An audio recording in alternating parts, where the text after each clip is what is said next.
Hello teachers, very good morning to all of you. I hope you would be enjoying your vacations. So today I am here to tell you how to prepare the EOY provision sheet that I had given last day. So before that I will suggest you कि some kind of file you just open in your mobile while filling this EOY provision sheet. First of all तो आपको क्या करना है, I have shared already to you almanac October, November, December, January that you have to open holiday list. You can open, and subject period allocation, that is very important, that you must be having and keep open while filling this provision sheet. So let's come to know how it shall be filled. This is our EOY provision sheet. कैसे fill करना है? Let's see here. I have already filled here the total working days. ठीक है? Week 1 in month of October. In week 3 we got week 1, week 2 तो already occupied with vacations. So we will start as a school open on 12th of October, so this will be the week 3. So in week 3 we get the 4 working days, week 4 6 working days, and week 5 3 working days. You can see this thing, the same thing in almanac as I am showing to you. This is the almanac, you can see here from October 12th. See, this is the first week, second week, and this is the third week. In third week we get only 1 2 3 4 days, understood? And week 4 1 2 3 4 5 6 days we are getting, and week 5 1 2 days, and this you include the 3 days you can get. So you can check here also कि working days हमारे कितने हैं, और already I have mentioned here. अगर कोई confusion हो you can ask me.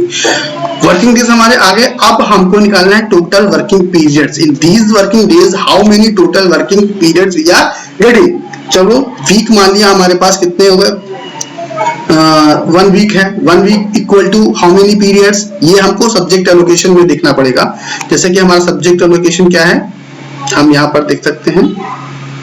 ये हमारा सब्जेक्ट एलोकेशन है कि वीक में हमें किस सब्जेक्ट में कितने पीरियड मिल रहे हैं. सपोज अगर एक वीक कंप्लीट 6 वर्किंग डेज का होता है तो हमको उस वीक में टोटल कितने पीरियड मिलते हैं. जैसे मैथ है, जैसे मैं यहाँ पर देखता हूँ इंग्लिश का एल्गा का पीरियड एक वीक में 12 होते हैं, फर्स्ट सेकेंड टू 5th में, 6 to 8 में 7 पीरियड होते हैं एक वीक में, और 9th में 8 पीरियड होते हैं वीक में. Week means 6 days.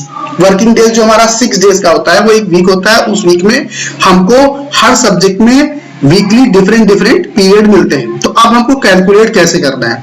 सपोज अगर हमें पूरा 6 वर्किंग डेज का वीक मिल रहा है, दैट मीन्स हमको पूरे कंप्लीट वर्किंग हमारे पीरियड मिलेंगे जो यहाँ पर मेंशन है.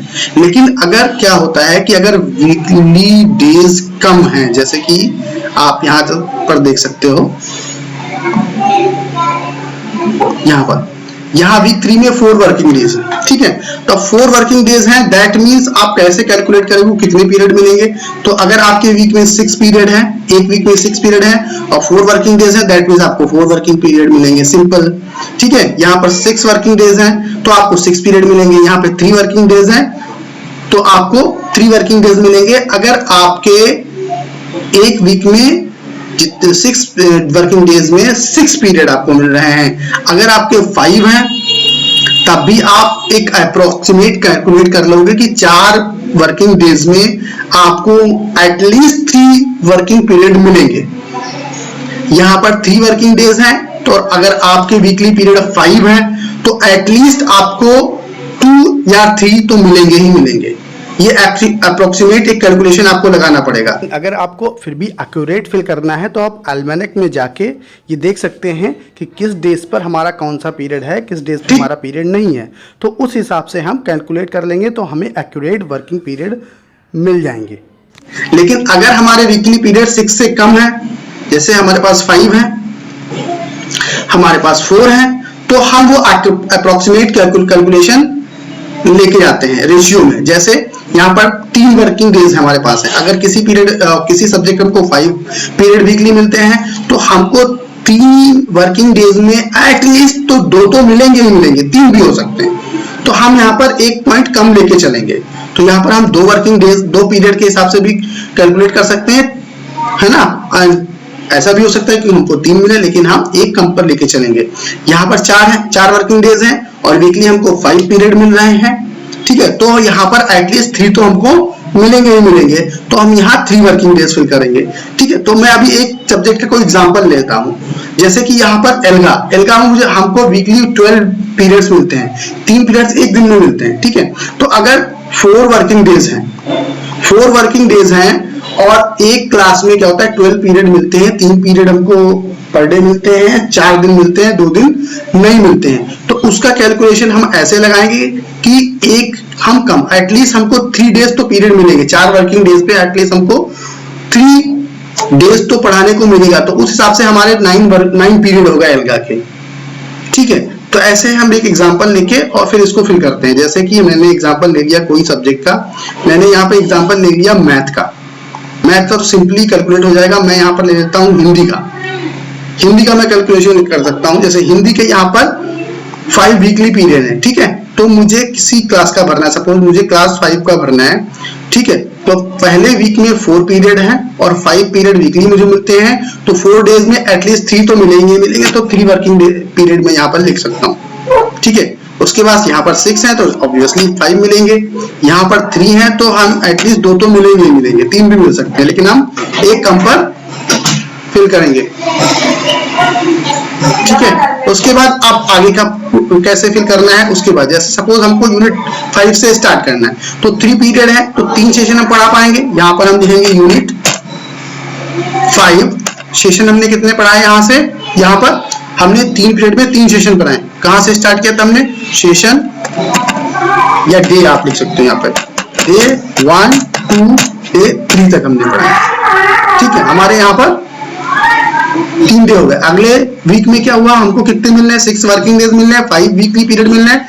दैट मीन्स हमको यहाँ पर यूनिट 5 ही रहेगा और यहाँ पर हमारे हो जाएंगे 4 5 6 7 8 4 to 8, ठीक है।